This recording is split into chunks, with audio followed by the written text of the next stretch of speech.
நிறைய பேர் வந்து அந்த வருமானங்கள் வர வர அந்த வருமானத்தை வந்து அப்படியே வந்து செலவு பண்ணிடுவாங்க. அண்ட் வந்து அவங்க எவ்வளோ பணம் வருது, எவ்வளோ நம்ம செலவு பண்ணுறோம், எதுக்கு செலவு பண்ணுறோம் அப்படிங்கிற எந்த ஒரு விஷயமே அவங்களுக்கு வந்து புரியாமல் இருக்கும்.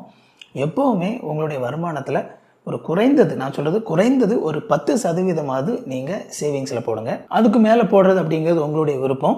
அண்ட் வாய்ப்பு கிடைக்கும்போது அதை எந்த மாதிரிலாம் இன்வெஸ்ட் பண்ண முடியும் அப்படிங்கிறத பாருங்கள். ஸோ இதையும் ஒரு பழக்கமாக நீங்கள் பழகிக்கோங்க.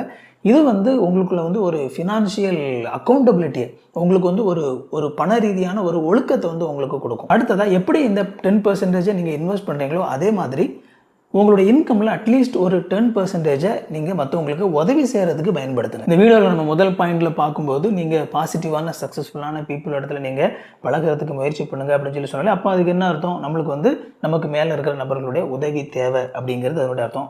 எப்படி நமக்கு மேலே இருக்கிற நபர்களுடைய உதவி தேவையோ அதே மாதிரி நமக்கு கீழே இருக்கிற ஒரு சில நபர்களுக்கும் நம்மளால் உதவி தேவை அப்படிங்கிறத நாம் புரிஞ்சுக்கணும்.